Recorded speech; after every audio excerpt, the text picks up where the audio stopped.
Bismillahirrahmanirrahim. Assalamualaikum warahmatullahi wabarakatuh. Halo everyone, perkenalkan nama saya Wiwin Windani dengan NPM 212151035 dari kelas 2021A Program Studi Pendidikan Matematika Fakultas Keguruan dan Ilmu Pendidikan Universitas Siliwangi.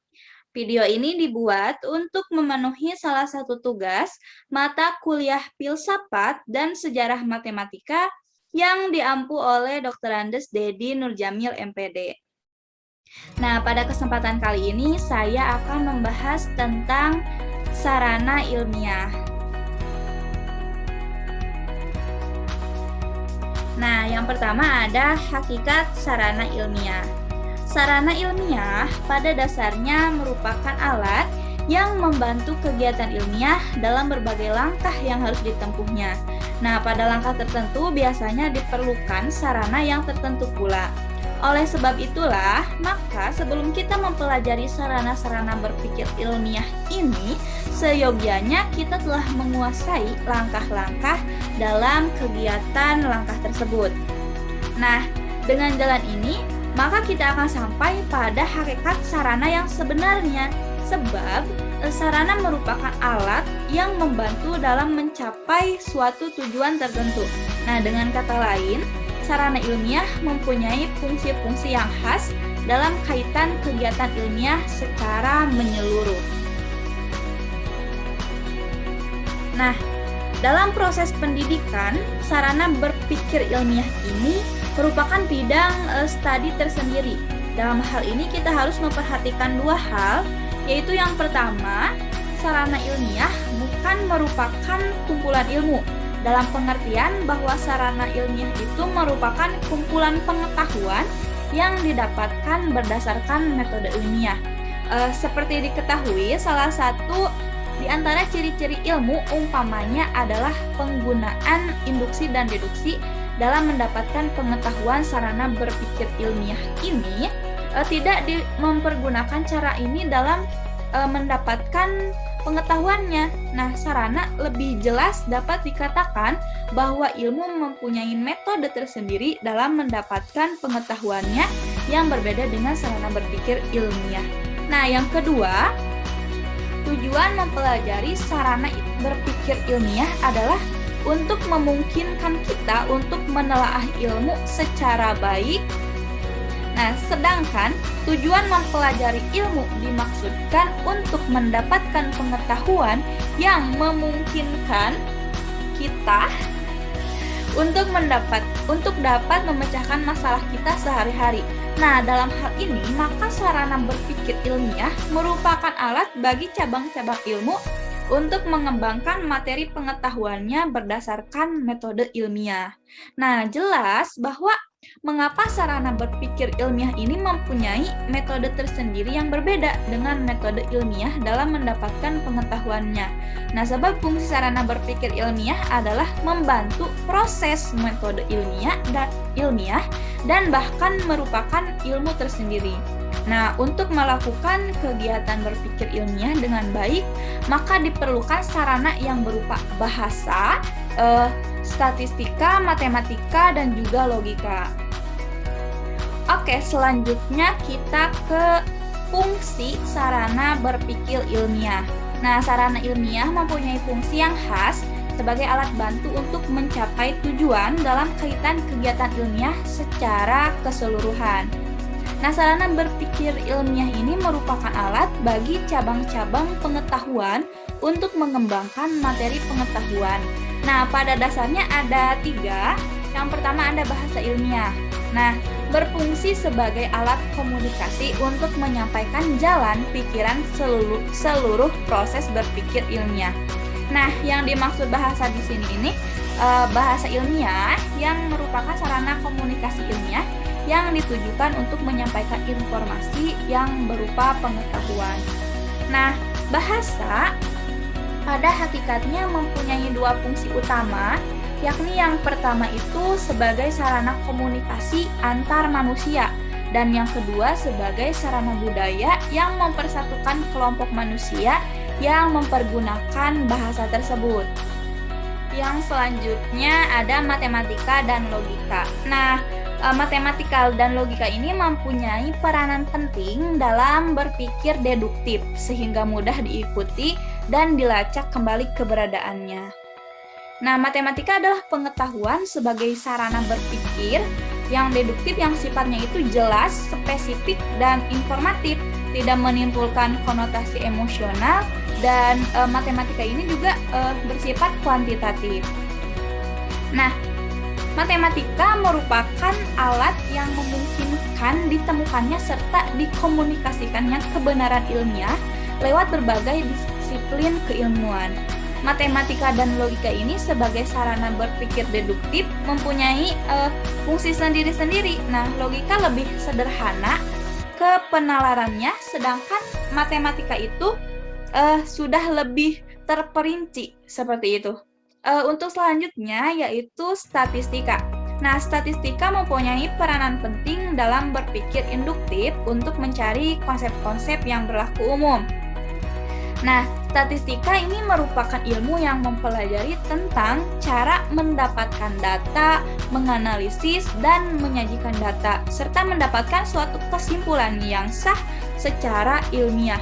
Nah, sedangkan beberapa pendapat bahwa statistika ini digolongkan di luar ilmu, tetapi merupakan salah satu unsur dari 4 sarana pengembangan ilmu, yaitu yang tadi, yang bahasa, matematika dan logika, serta statistika.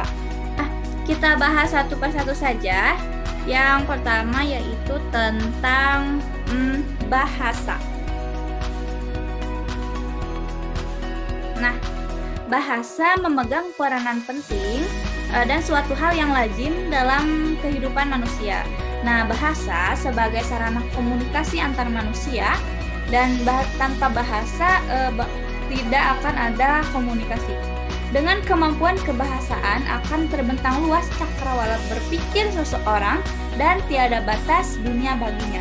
Nah, hal ini sesuai dengan pernyataan Wittgenstein yang mengatakan batas bahasaku adalah batas duniaku. Nah, Bloch dan Traeger mengatakan bahwa a language is a system of arbitrary vocal symbols by means of which a social group cooperates. Nah, bahasa adalah suatu sistem simbol-simbol bunyi yang arbiter yang dipergunakan oleh suatu kelompok sosial sebagai alat untuk berkomunikasi. Kita langsung next aja. Di sini ada fungsi bahasa. Saya mengambil menurut Halliday sebagaimana yang dikutip oleh Teimah bahwa fungsi bahasa itu ada 6 kategori. Yang pertama itu fungsi instrumental, di mana penggunaan bahasa untuk mencapai suatu hal yang bersifat materi seperti makan, minum, dan kegiatan lain sebagainya. Yang kedua ada fungsi regulatoris, di mana penggunaan bahasa untuk memerintah dan perbaikan tingkah laku. Untuk selanjutnya ada fungsi interaksional, di mana penggunaan bahasa untuk saling mencurahkan perasaan pemikiran antara seseorang dan orang lain. Dan yang selanjutnya ada fungsi personal, seseorang menggunakan bahasa untuk mencurahkan perasaan dan pikirannya. Dan yang selanjutnya ada fungsi heuristik, di mana fungsi ini merupakan penggunaan bahasa untuk mencapai pengungkapan tabir fenomena dan keinginan untuk mempelajarinya. Dan yang terakhir itu ada fungsi imajinatif, di mana penggunaan bahasa untuk mengungkapkan imajinasi seseorang atau gambaran-gambaran tentang discovery seseorang dan tidak sesuai dengan realita atau dunia nyatanya, seperti itu. Untuk selanjutnya ada bahasa sebagai sarana ilmiah. Nah, untuk dapat berpikir ilmiah, seseorang selayaknya menguasai kriteria ataupun langkah-langkah dalam kegiatan ilmiah.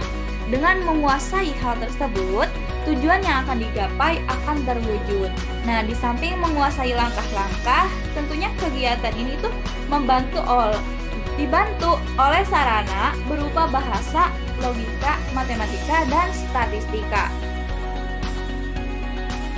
Nah, berbicara masalah sarana ilmiah, ada dua hal yang harus diperhatikan, yaitu yang pertama, sarana ilmiah itu merupakan ilmu dalam pengertian bahwa ia merupakan kumpulan pengetahuan yang didapat berdasarkan metode ilmiah. Nah, yang tadi disebutkan ya di awal. Nah, seperti menggunakan pola berpikir induktif dan deduktif dalam mendapatkan pengetahuan. Nah, yang kedua perlu diingat juga bahwa tujuan mempelajari sarana ilmiah ini adalah agar dapat melakukan penelaahan ilmiah secara baik. Nah, mungkin seperti itu. Ketika bahasa disifatkan dengan ilmiah, fungsinya untuk komunikasi disifatkan dengan ilmiah juga. Nah, yakni komunikasi ilmiah.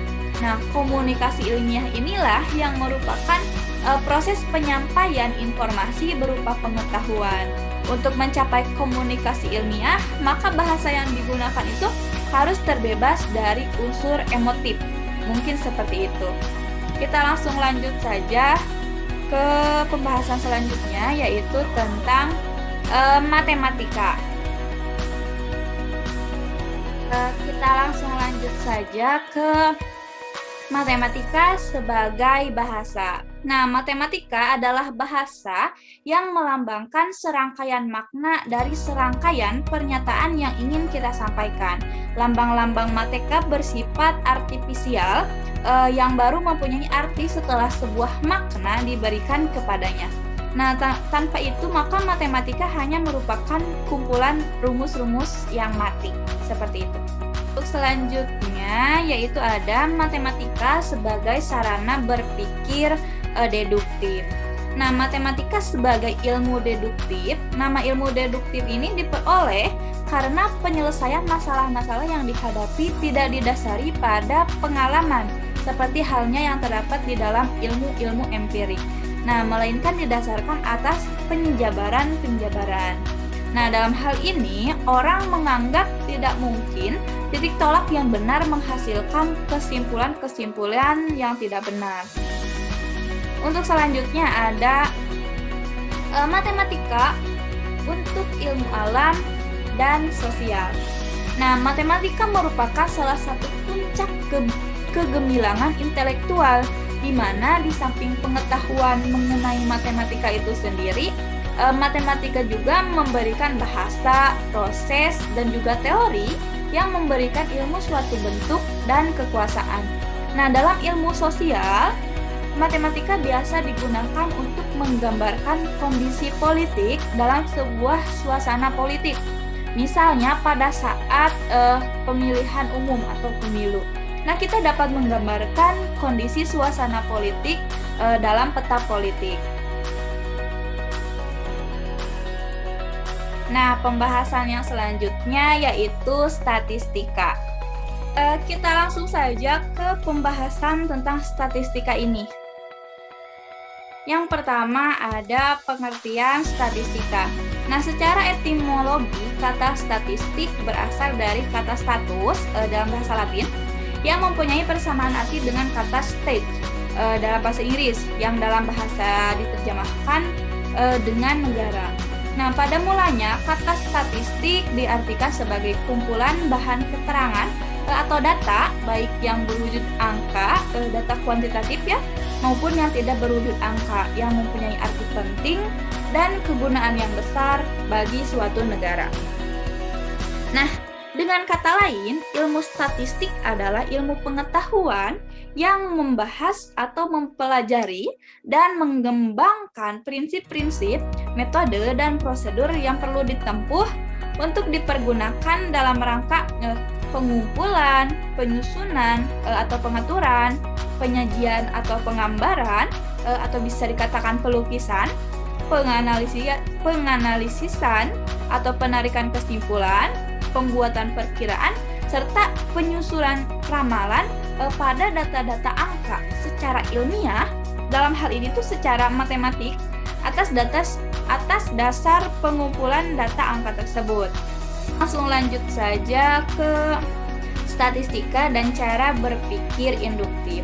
Nah, Statistika mampu memberikan secara kuantitatif tingkat ketelitian dari kesimpulan yang ditarik tersebut. Nah, yakni makin besar contoh yang diambil, maka makin tinggi pula tingkat ketelitian kesimpulan tersebut. Nah, sebaliknya, makin sedikit contoh yang diambil, maka makin rendah pula tingkat ketelitiannya. Nah, statistika sebagai sarana berpikir yang diperlukan untuk memproses pengetahuan secara ilmiah. Nah, sebagai bagian dari perangkat metode ilmiah, statistika membantu kita untuk melakukan generalisasi dan menyimpulkan karakteristik suatu kejadian secara lebih pasti dan bukan terjadi secara kebetulan. Jadi, statistika itu dihitung dengan secara pasti. Nah, langsung lanjut saja ke peranan statistika dalam tahap-tahap metode keilmuan. Nah, langkah yang lazim digunakan dalam kegiatan keilmuan yang dapat dirinci sebagai berikut. Yang pertama itu observasi, di mana ilmuwan melakukan observasi mengenai apa yang terjadi, mengumpulkan dan mempelajari fakta yang berhubungan dengan masalah yang sedang diselidiki. Nah, peranan statistika dalam hal ini mengemukakan secara terperinci tentang analisis yang digunakan dalam observasi dan tafsiran yang akan dihasilkan dari observasi tersebut. Nah, tafsiran ini akan menitik beratkan pada tingkat kepercayaan kesimpulan yang ditarik dari berbagai kemungkinan dalam membuat kesalahan. Nah, langkah yang selanjutnya yaitu hipotesis. Nah, untuk menerangkan fakta yang diobservasi atau dugaan yang sudah ada dirumuskan dalam sebuah hipotesis atau teori yang menggambarkan sebuah pola dan menurut anggapan ditemukan dalam data tersebut. Nah, langkah yang selanjutnya itu ramalan, di mana hipotesis dan teori yang ditemukan akan dikembangkan dalam deduksi. Nah, jika teori yang dikemukakan itu memenuhi syarat, deduksi akan merupakan suatu pengetahuan baru yang belum diketahui sebelumnya secara empiris. Nah, tetapi dideduksikan dari teori. Nah, yang terakhir itu pengujian kebenaran. Nah, ilmuwan akan mengumpulkan fakta untuk menguji kebenaran ramalan yang dikembangkan dari teori. Nah, mulai dari tahap ini, keseluruhan tahap-tahap sebelumnya yang tadi yang observasi, hipotesis, dan ramalan berulang seperti sebuah siklus. Nah, jika teori didukung sebuah data, teori tersebut mengalami pengujian lebih berat dengan jalan membuat ramalan yang lebih spesifik dan mempunyai jangkauan lebih jauh, di mana ramalan ini kebenarannya diuji kembali sampai akhirnya ilmuwan tersebut menemukan beberapa penyimpangan dalam memerlukan beberapa perubahan dalam teorinya. Nah, sebaliknya, jika dikemukakan bertentangan dengan fakta, ilmuwan tersebut menyusun hipotesis baru yang sesuai dengan fakta-fakta yang telah dia kumpulkan. Nah, kegagalan dalam menolak hipotesis akan mempertebal keyakinan kita pada hipotesis tersebut, sebab tak ada dengan proses pengujian berapapun jumlahnya justru membuktikan bahwa hipotesis itu akan selalu benar. Nah, selanjutnya ada pembahasan yang selanjutnya yaitu tentang logika. Nah, logika adalah sarana untuk berpikir sistematis, valid, dan dapat dipertanggungjawabkan. Oleh karena itu, berpikir logis adalah berpikir sesuai dengan aturan-aturan berpikir, seperti setengah tidak boleh lebih besar daripada satu. Nah, itu logis ya teman-teman, masuk logika. Oke teman-teman, kita langsung lanjut ke pembahasan selanjutnya, yaitu tentang aturan berpikir ilmiah. Nah, untuk berpikir baik, yakni berpikir benar, logis, dialektis, dibutuhkan kondisi-kondisi tertentu. Seperti yang pertama, kita itu mencintai kebenaran. Yang kedua, mengetahui dengan sadar apa yang sedang dikerjakan. Yang selanjutnya mengetahui dengan sadar apa yang sedang dikatakan, terus membuat distingsi atau pembeda dan pembagian atau klasifikasi yang semestinya, terus mencintai definisi yang tepat, dan yang terakhir itu menghindari segala kesalahan-kesalahan dengan segala usaha dan tenaga, serta sanggup mengenali jenis, macam, dan nama kesalahan. Demikian juga mengenali sebab-sebab kesalahan atau penalaran, kesalahan pemikiran atau penalaran. Oke teman-teman, yang terakhir itu apa sih hubungan antara sarana ilmiah bahasa, logika, matematika, dan statistika yang telah tadi disebutkan? Nah, sebagaimana yang telah dibahas sebelumnya, agar dapat melakukan kegiatan berpikir ilmiah yang baik, diperlukan sarana yang berupa bahasa, logika, matematika, dan juga statistika.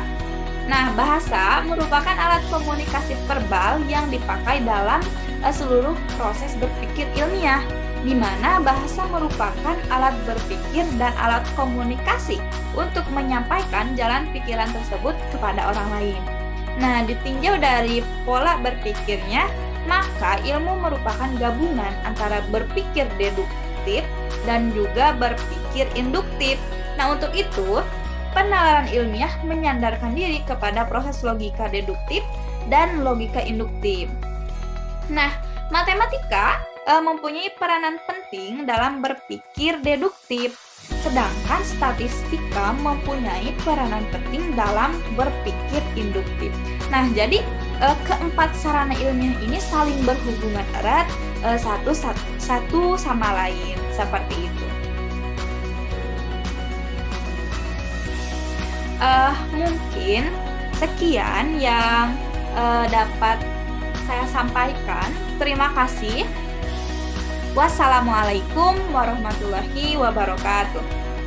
Terima kasih sudah menonton. Jangan lupa like, comment, and share ya teman-teman.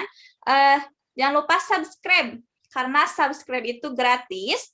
Nyalakan juga lonceng notifikasinya agar tidak ketinggalan video-video saya lainnya. Terima kasih. See you. Bye-bye. Sampai ketemu di video selanjutnya.